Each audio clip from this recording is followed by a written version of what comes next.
لله وكفى والصلاة والسلام على سيد الرسل وخاتم الأنبياء أعوذ بالله السميع العليم من الشيطان الرجيم بسم الله الرحمن الرحيم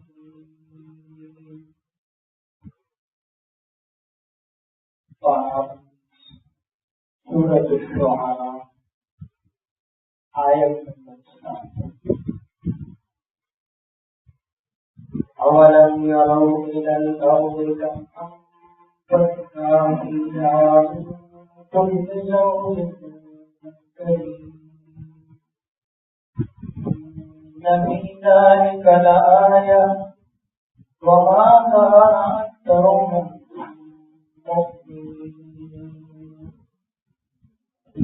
إن ربك لهو العزيز الرحيم.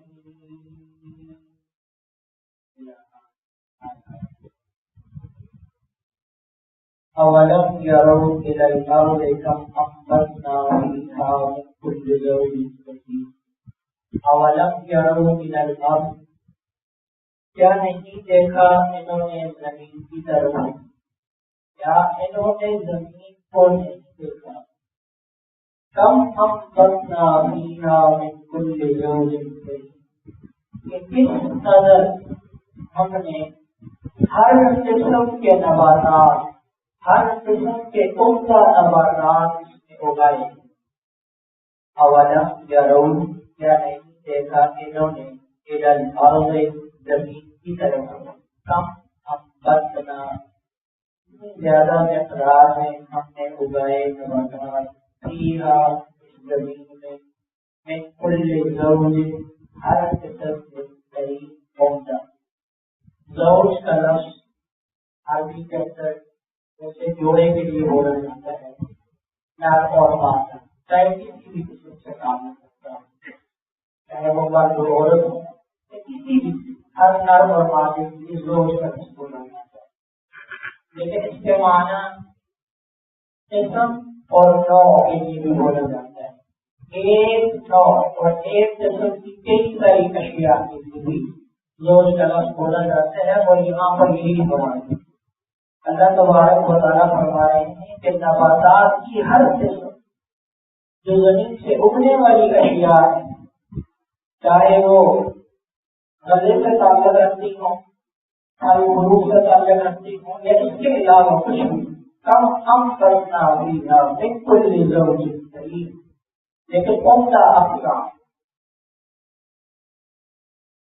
تو گزشتہ سے وابستہ جو بات چل رہی تھی کہ مشرکین مکہ اور کفار مکہ اگر محض حق کی طلب کے لیے حق کی تلاش کرنا چاہتے ہیں تو ان کے لیے جہاں میں پھیلی ہوئی نعمتیں بہت زیادہ ہیں، لیکن یہ جو بار بار ایسے نشانیاں دکھلانے کا تذکرہ کرتے ہیں کہ نئی نئی نشانیاں ہمیں دکھلائی جائیں، تو یہ محض دل کی بنیاد پر اور استحضاء کی بنیاد پر کرتے ہیں کہ جو نئی نشانی دیکھیں پھر اس کا استحضاء کریں. آپ صلی اللہ علیہ وسلم سے کہا گیا آپ نے چاند کے 2 ٹکڑے کر کے دکھائیں، اللہ کے حکم سے جب وہ دکھلا دیا گیا تو پھر انکار کر بیٹھے، کہنے لگے یہ تو جادو ہے، جادو کے ذریعے سے ہم پر جادو کر دیا گیا اور ہمیں 2 ٹکڑے نظر آ رہے ہیں، حقیقت تھی نہیں. تو غرض کہنے کا مقصد یہ تھا کہ یہ لوگ حق چاہتے ہی نہیں. اگر یہ حق اور باطل کے فرق کے لیے نشانی چاہتے، جیسا ہر انسان کا حق ہے، اس کا رائٹ ہے کہ بھائی وہ حق اور باطل کے درمیان تمیز کے لیے کسی دلیل کو چاہتا ہے کہ کوئی دلیل ہونی چاہیے کہ میں اس کو حق تسلیم کروں. اب اگر وہ پیغمبر کی حقانیت جاننا چاہتے ہیں، اس قرآن کی حقانیت جاننا چاہتے ہیں، تو ان کے لیے جہاں میں پھیلی ہوئی نعمتیں بہت زیادہ ہیں. یہ اس زمین کے اندر پھیلی ہوئی نعمتوں کو ہی دیکھ لیں کہ ہم نے ہر قسم کے نباتات اگائے ہیں، اور جو انہیں کے فائدے کے لیے. ایک معنی تو مفسرین نے یہ کیا ہے زوج کریم کا کہ ہر فائدہ مند نباتات جو زیادہ نفع آور ہیں، زیادہ لوگوں کو نفع دینے والے ہیں، دم ہے، دیگر چیزیں ہیں جو غلط لگنے والی ہیں، پھل فروٹ ہیں، لیکن بعض نباتات ایسے ہیں جو بظاہر ایسا لگتے ہیں کہ وہ فائدہ مند نہیں ہے۔ ایک معنی تو یہ ہے، اور دوسرا معنی یہ ہے کہ زمین سے ہر اگنے والے نباتات یہ ہماری نشانی ہے، اس لیے کہ زمین کے اندر جو ہر اگنے والا پودا ہے وہ بے فائدہ نہیں ہے۔ اگر ہمیں بے فائدہ نظر آ بھی رہا ہے لیکن حقیقت کے اندر وہ بے فائدہ نہیں ہے، کہ ہماری سمجھ اس کے فائدے تک نہیں پہنچی ہے، اس لیے ہم اسے بے فائدہ کہتے ہیں۔ اللہ کی نظر میں کوئی چیز کائنات کے اندر بے فائدہ پیدا نہیں کی گئی، تو کیا یہ زمین کے اندر نہیں دیکھتی؟ اللہ کا جو نظام قائم ہے کہ جو اس حاکم کی حاکمیت ہے، خالق کی جو مخلوقیت ہے، اس عالم ذات کا جو علم پیدا ہوا ہے، اگر یہ اسی کے اندر غور و فکر کریں تو ان کے لیے یہی سمجھ کافی ہے۔ اللہ تعالیٰ نے زمین کو ایک جگہ پر اللہ تبارک و تعالیٰ ارشاد فرماتے ہیں، سورۃ الروم ہے، یخرج الحی من المیت ویخرج المیت من الحی ویحیی الارض بعد موتها۔ اللہ تبارک و تعالیٰ مردہ زمین کو زندہ کرتے ہیں۔ زمین کا مردہ ہونا کیا ہے؟ اس کا بنجر ہو جانا ہے، زمین قابل کاشت نہ رہے۔ اللہ تبارک و تعالیٰ فرماتے ہیں کہ ہم اس پر بارش برساتے ہیں، پانی برساتے ہیں، اور پھر اس زمین کو قابل کاشت بناتے ہیں۔ کذالک تخرجون، ایسے ہی کل قیامت کے دن تمہیں بھی زندہ کیا جائے گا۔ جس طرح ہم بارش کے ذریعے سے ایک مردہ زمین کو قابل کاشت بناتے ہیں، اسے زندہ کرتے ہیں، اسی طریقے سے کل تمہیں بھی زندہ کیا جائے گا۔ دوسری جگہ پر فرمایا وَالَّذِي يُرِيكُمُ الْبَرْقَ خَوْفًا وَطَمَعًا، اللہ تبارک و تعالیٰ میں بجلی کی چمک دکھاتے ہیں، یہ بجلی کونتی ہے، بجلی کی چمک خوفاً وطمعاً، اس میں خوف بھی ہوتا ہے اور لالچ اور طمع بھی ہوتی ہے۔ جب آسمانی بجلی کڑتی ہے تو انسان کو ایک امید ہوتی ہے اب بارش ہوگی، لیکن ساتھ ساتھ خوف بھی ہوتا ہے کہ یہ بجلی گر نہ جائے اور علاقے کے علاقے تباہ و برباد نہ ہو جائے۔ وَالَّذِي يُرِيكُمُ الْبَرْقَ خَوْفًا وَطَمَعًا وَيُنَزِّلُ مِنَ السَّمَاءِ مَاءً فَيُحْيِي بِهِ الْأَرْضَ بَعْدَ مَوْتِهَا، اور آسمان سے وہ پانی برساتا ہے، فَيُحْيِي بِهِ الْأَرْضَ بَعْدَ مَوْتِهَا، پھر اس پانی کے ذریعے سے اس مردہ زمین کو زندہ کرتا ہے۔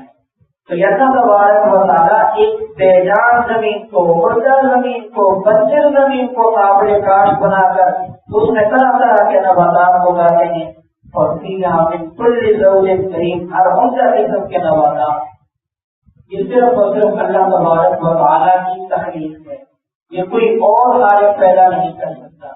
یہ خود ان سب کے لیے سمجھنے کے لیے بات کافی ہے کہ اس کائنات میں جتنی بھی نعمتیں ہیں یہ صرف ایک خالق کی کاریگری ہے، اس کے لیے کئی سارے خدا ہیں۔ سورۃ الواقعہ میں اللہ تبارک و تعالیٰ فرماتے ہیں انتم تزرعونہ ام نحن الزارعون، تم تو صرف ایک خشک مٹی کے اندر اپنا دانہ ڈال کے آرام سے بیٹھ جاتے ہو۔ انتم تزرعونہ، کیا تم اسے اگاتے ہو؟ ام نحن الزارعون، کہ ہم اسے اگاتے ہیں۔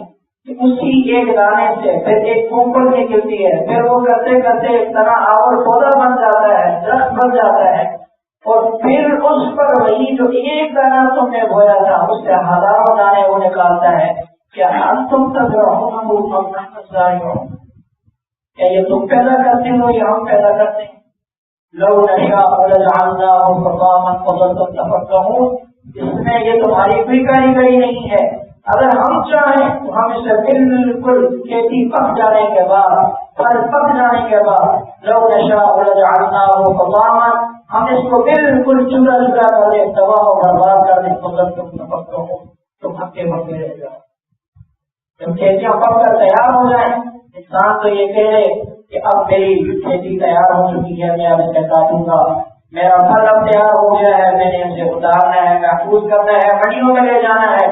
اللہ فرماتے ہیں اگر ہم چاہیں لو نشاء لجعلناہ حطاما، ہم اسے بالکل ختم کر دیں، چورا چورا کر دیں، فظلتم تفکہون، تو تم ہکے بکے رہ جاؤ۔ تو معلوم یہ ہوتا ہے کہ یہ صرف اور صرف میں خدا ہوں، میری کاریگری ہے، میں جب چاہوں، جیسے چاہوں، جہاں چاہوں کچھ بھی کر ڈالوں۔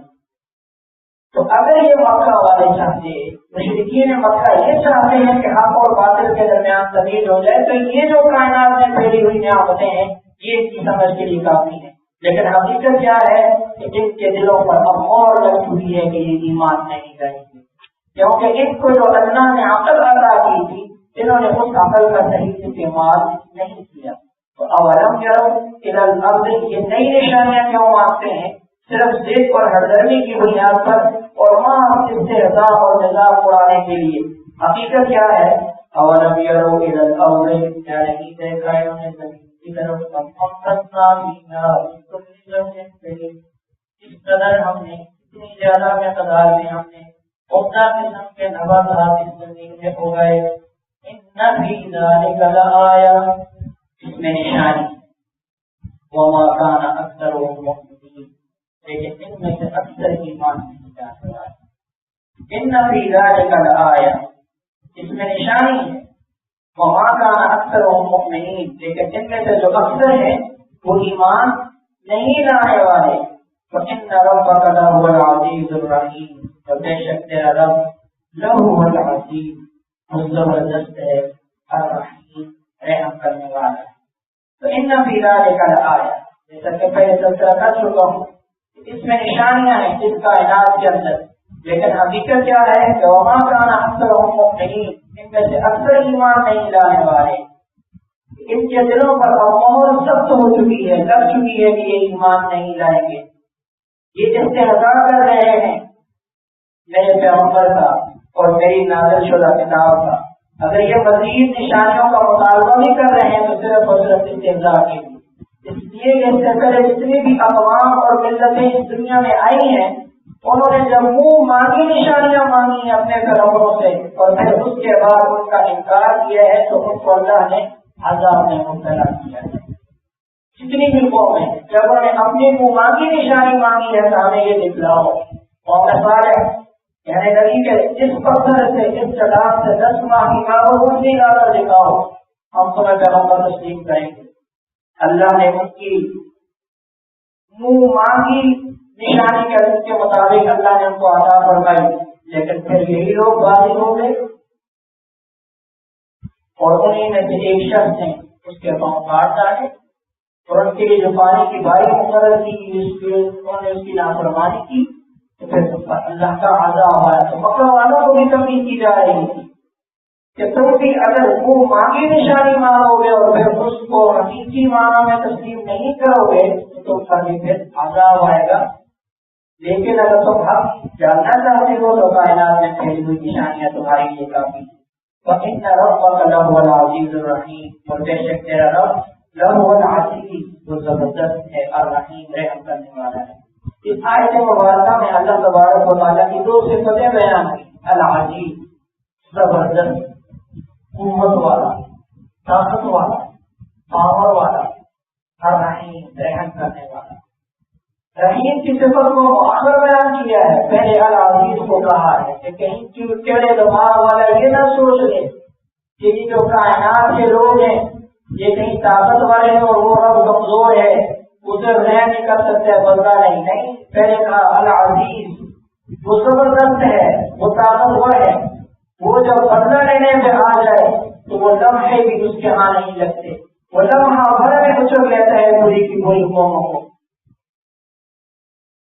وَأَمَّا عَادٌ فَأُهْلِكُوا بِرِيحٍ صَرْصَرٍ عَاتِيَةٍ، قوم عاد جو کہہ رہی تھی من اشد منا قوة، ہم سے زیادہ طاقتور اس دھرتی پہ کون ہے؟ اللہ نے ہم پر تیز و تم کو ہوا کو چلایا ہے اور ان کو اس ہوا نے پہلے زمین کی سطح سے اٹھایا ہے. ہواؤں میں بکھیر کر ایک دوسرے سے ٹکرا کر ان کو اللہ نے ٹکڑے ٹکڑے کر کے زمین پہ ایسے بکھیر کے رکھا ہے كأنهم أعجاز نخل خاوية، جیسے وہ کھجور کے تنے بکھرے پڑے. یہ اللہ کی طاقت ہے. جب وہ بدلہ لینے پہ آتا ہے وہ منتقم بھی ہے، وہ بدلہ پھر لمحوں میں رہتا ہے، اس کے ہاں کوئی دیر نہیں لگتی. قوم ثمود جو پتھروں میں تراش کر گھر بنانے والی، لیکن جب اس کی ہلاکت کا وقت آیا اللہ نے صرف ایک کے فرشتے کو بھیجا، اس نے صرف ایک چیز لگائی، سارے کے سارے وہیں ختم ہو گئے. قوم لوط جو دعویٰ بازیوں میں آگے حد سے آگے نکل جانے والی تھی. اللہ نے جب ان کو عذاب مبتلا کرنا چاہا زمین سے اٹھایا, اوپر اٹھا لے جا کر پھر اوپر سے واپس الٹا پلٹ دیا اور یوں سب کے سب کو تباہ و برباد کر کے رکھ دیا. مومنوں جو اپنی طاقت میں وہ بھی اپنی طاقت پر گھمنڈ کرنے والے تھے, اللہ نے زمین سے بھی پانی کو نکالا, آسمان سے بھی پانی کو برسایا, سب کے سب کو پانی کے اندر غرق کر کے بتا دیا کہ میں جب بدلہ لینے پہ آتا ہوں تو میرے یہاں کوئی دیر نہیں ہے. العزیز میں زبردست ہوں, لیکن ساتھ ساتھ نے کہا الرحیم, میری جو صفت ہے العزیز ہے اس پر میری صفت رحیم غالب ہے. میں بڑا جلدی انتقام نہیں لیتا, میں بڑی ڈھیل دیتا ہوں, سوچنے کا موقع دیتا ہوں, سمجھ کا موقع دیتا ہوں. 70 سال 80 سال سوچنے کا موقع ہے, پھر بھی اگر ایسا رحیم ہو کہ پوری کی پوری زندگی کفر پر گزار دی, ایک لمحے کے لیے میری گواہی کا اعلان کر دیا, لا الہ الا اللہ کہہ دیا, تو میں نے اپنے پیغمبر کی زبان سے کہہ دیا ہے الاسلام یہدم ما کان قبلہ. ایسا رحیم ہوں کہ 70 سے 80 سال میں سارے کے سارے گناہوں کو معاف کر دیتا ہوں. تو صرف معاف نہیں کرتا, ان گناہوں کے بدلے میں ساری کی ساری نیکیاں دے دیتا ہوں. الرحیم بھی ہوں. میری صفت رحیم صفت قہر پر غالب ہے, منتقم پر غالب ہے, میں جلد بدلہ نہیں لیتا. ظہر الفساد فی البر والبحر بما کسبت ایدی الناس, اس خوشی اور سردی میں جو عذاب پھیلا ہے یہ لوگوں کے اعمال کی وجہ سے. اس آیت کی تشریح میں مفسرین نے لکھا ہے کہ اگر اللہ تبارک و تعالیٰ لوگوں کے گناہوں ہر گناہ کا بدلہ لینے پہ آ جائیں دنیا کے اندر ہی, تو کسی انسان کو دھرتی پہ رہنے کا حق نہ ہو اور کوئی انسان دھرتی پہ رہ ہی نہ سکے. لیکن وہ بدلہ لینے والا نہیں ہے. ہاں کبھی کبھی کچھ آثار دکھاتا ہے, اس لیے وہ سمجھانے کے لیے کہتا ہے کہ تم باز آ جاؤ, تم اپنی حرکتوں سے باز آ جاؤ. کبھی کبھی آزمائش میں مبتلا کرتا ہے. ظاہر الفساد فی البر والبحر بما کسبت ایدی الناس لیذیقہم بعض الذی عملوا, اس لیے لعلہم یرجعون, شاید کہ یہ لوگ لوٹ آئے. تو وہ زبردست بھی ہے لیکن الرحیم بھی ہے, رحم کرنے والا بھی ہے. اور اس کی جو صفت رحیم ہے یہ صفت ایک عزیز پر منتقم پر غالب ہے. وہ بدلہ رہنے والا ضرور ہے, وہ زبردست ضرور ہے, وہ قہار ضرور ہے, لیکن رحیم کی صفت اس پر غالب ہے. وہ جلد بدلہ نہیں دیتا, وہ ڈھیل دیتا ہے. پکڑے گا ایک دن ضرور اگر نہیں سمجھو گے, لیکن جس موقع پر بھی جا کر ہے حد تک جا کر سمجھ گئے, مرنے سے ایک لمحہ پہلے اس کی گواہی کا اظہار کر لیا, وہ کہتے ہیں سب ختم کر دیا, سارے کے سارے گناہ مٹا دیے. صرف مٹائے ہی نہیں, اس کے بدلے میں ساری کی ساری نیکیاں بھر دی. ان فی ذلک لآیات, اس میں نشانیاں ہیں. وما کان اکثرهم مؤمنین, ان جسدوں ایمان نہیں رکھتی. وان ربک بے شک رب هو العزیز, وہ زبردست ہے, الرحیم رحم کرنے والا ہے.